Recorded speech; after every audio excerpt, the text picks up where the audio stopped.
Вітаю, шановне господарство! Ви на каналі Астрологія, Гісторія і рок-н-рол або на тіктоку Астромах. І сьогодні тема вельмі цікавая і раю її прослухати до кінця. Це астрологія у працях, практиці і житті Карла Густава Юнга. Це відбітний психолог, який працював у першу половину ХХ століття. Його спадщина наукова до сьогоднішнього дня викликає вельмі шмат інтересу і аналізуецца рознымі даследчыкамі.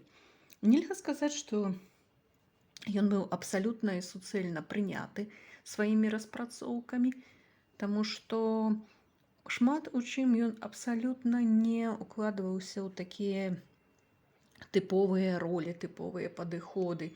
І вельмі шмат у яго прац такіх рэч інавацыйных для псіхалогіі. Хаця, калі мы паглядзім на то, на які рэчы ён базаваўся, то у навуцы, у філасофіі на іх звярталася даўно вельмі шмат увагі. Вельмі раю пачытаць яго працы і звярнуць увагу на тое, што яны базуюцца на антычных філосафах, як Арыстоцель, Платон, Плацін, на рэнесансавых аўтарах, як Агрыпа, Піка де ла Мірандола, Фічына і іншыя. І гэта якраз вельмі шмат паўплывала на яго. Акрамя таго, ён моцна цікавіўся індзійскай і кітайскай філасофіяй, і гэта таксама ўвайшло ў яго працы. Найбольш цікавая, можна сказаць, такая правакацыйная яго яшчэ праца – гэта чырвоная кніга, якая з'явілася ўжо пасля яго смерці. Першае выданне выйшла толькі ў 2009 годзе, якая апісвае яго душэўны, духоўны вопыт і яго якраз такі сны і іншыя рэчы, з якімі ён працаваў са сваёй падсвядомасцю. Акрамя таго, яна ўтрымлівае ілюстрацыі. Гэта тое, што ён бачыў у сваіх, так сказаць, падсвядомых вандроўках. І так пераходзім да тэмы, чаму менавіта астралогія і чаму яна з'явілася ў яго працах. Вы можаце паглядзець для свайго ўласнага досведу, гэта дзе ён выкарыстоўваў астралогію, гэта праца па сінхроннасці. Ну і таксама выйшла на англійскай мове, выйшлі яго цытаты, падабраныя з розных яго прац.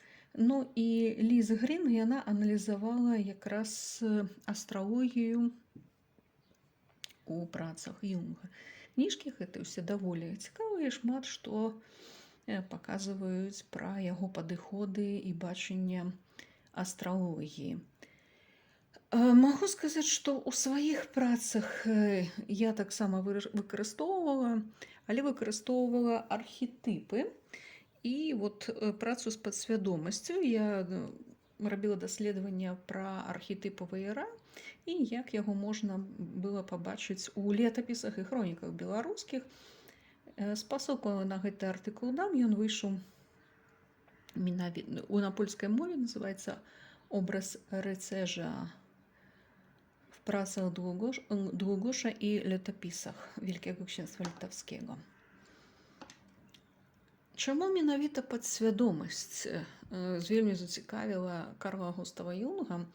Таму што са свядомасцю, калі працуе псіхолог, як бы з гэтымі рэчамі можна больш-менш зразумела разабрацца, аднак прычыны і пэўныя працэсы, якія адбываюцца ў падсвядомасці, іх вельмі складана зразумець. І мало таго, што складана зразумець, іх складана яшчэ ўкласці ў нейкую сутнасць, такую лагічную. Аднак гэта не азначае, што гэта нельга вывучаць. І у яго прысвечана цэлы шэраг прац, прысвечаных падсвядомасці.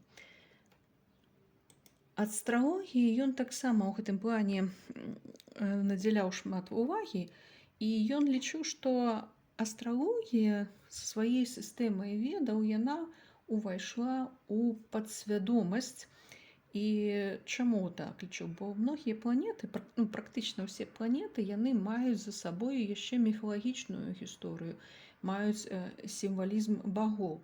І таму, адпаведна, гэта і мае ўплыў на падсвядомасць.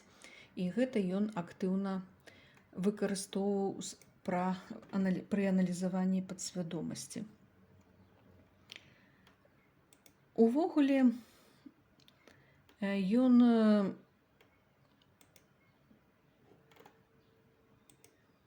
прысвяціў яшчэ адну працу спецыяльную, яна называлася «Астралагічны эксперымент».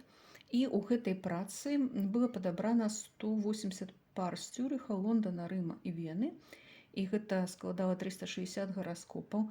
І ён для аналізу абіраў аспекты, як апазіцыя злучэння паміж сонцам, месяцам, Венерай, Марсам, асцэндэнтам і дысцэндэнтам. І калі ён стаў гэта ўсё аналізаваць праз статыстыку, у яго не выйшла такога яскравага статыстычнага даследавання, якое бы відавочна паказвала, як гэтыя аспекты менавіта сцвярджаюць на адносіны паміж людзямі, менавіта ў парах. І тут ён пасля пісаў, што статыстыка не зусім прыдатна астралогіі, аднак у гэтым плане ён шукаў пры падыходзе да сінхроннасці, што ён лічыў, што то, што адбываецца на небе, оно адбываецца і ў фізічных праявах. І як сувязь у пары таксама магла яму даваць нейкую сінхроннасць. І яшчэ адна заўвага, якую можна казаць адносна статыстыкі.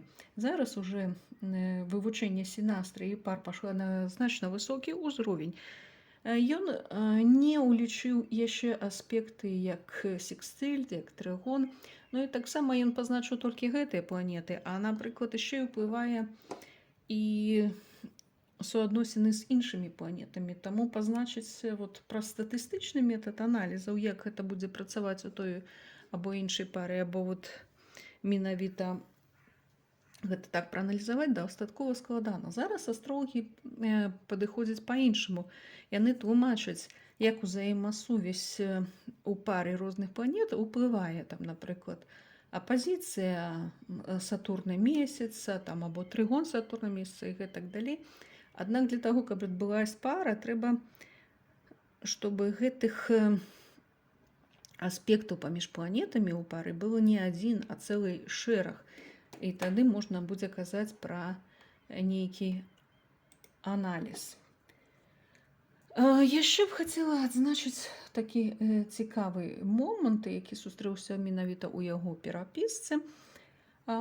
Гэта пра то, як ён выкарыстоўваў на практыке астралогію. Ён адзначаў, што калі яму не хапае псіхалагічных інструментаў для разумення, аналізу сітуацыі, для выстаўлення дыягностыкі, ён заўсёды звяртаўся да гараскопа пацыента і адзначаў, што гэта яму заўсёды дапамагала зразумець сітуацыю і больш дакладна вызначыць дыягназ. Акрамя таго, ён звяртаў увагу і на транзіты да гараскопу і адзначаў, што, напрыклад, пэўныя псіхалагічныя сітуацыі яны ствараюцца, калі праходзіць транзітны Сатурн, транзітны Уран. Самой астралогіяй непасрэдна ён стаў займацца з 1911 года. І акрамя таго, што ён гэтым займаўся, ён актыўна кантактаваў з астролагамі, ён пачаў і сам складаць гараскопы. І захаваліся ў яго архівах гараскопы, якія для іншых людзей ён складаў.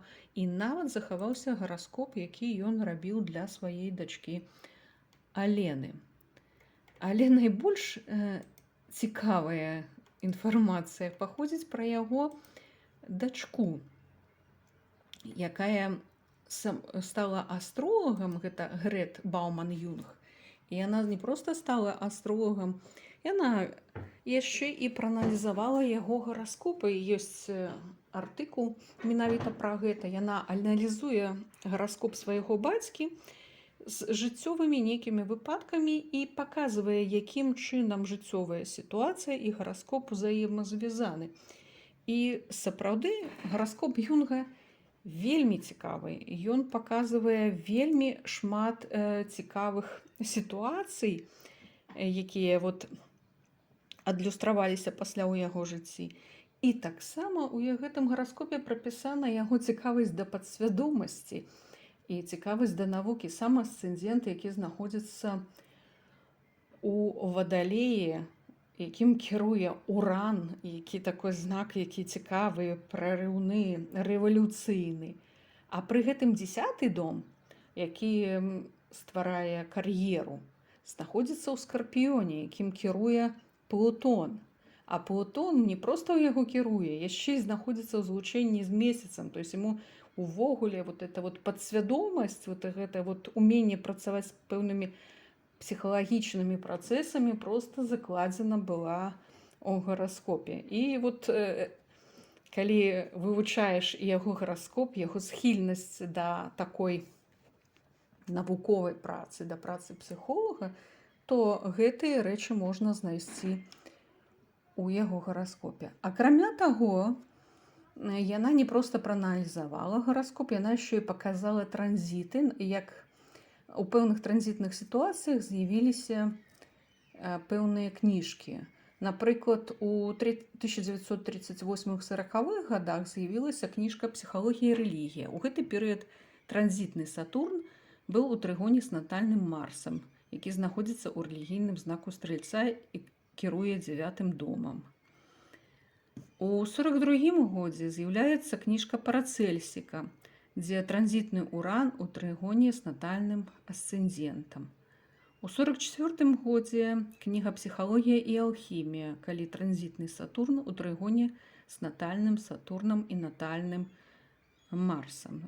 Таксама на такіх транзітах даволі добрых у яго выходзяць разнастайныя псіхалагічныя працы. Пры гэтым ён правільна сцвярджаў, што гараскоп працуе пасля яго смерці, пасля смерці асобы, і яго дачка таксама адзначыла, што больш знакамітым і папулярным ён стаў пасля смерці. Гэта таксама адлюстравалася ў аспектах да гараскопа. Ну і таксама адзначу, што не толькі яго дачка аналізавала гараскоп, ён яшчэ і пры жыцці звяртаўся да другіх астролагаў, якія яму на падставе яго гараскопа рабілі прагназаванне. І гэтыя рэчы таксама захаваліся ў яго архіве.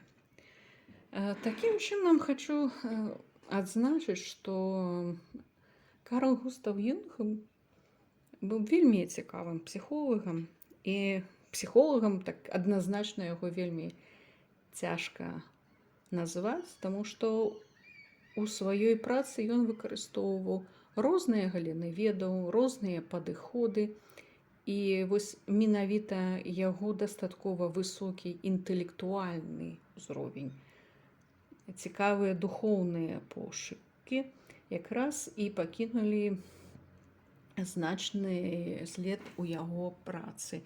І яны, нават калі прайшоў час пасля іх выданняў, яны цікавы і папулярны да сённяшняга дня. Канешне, яны патрабуюць ад чытача пэўнага інтэлектуальнага ўзроўня, яны дастаткова складаныя для разумення, але яны не менш цікавыя і захапляльныя. Дзякую за ўвагу.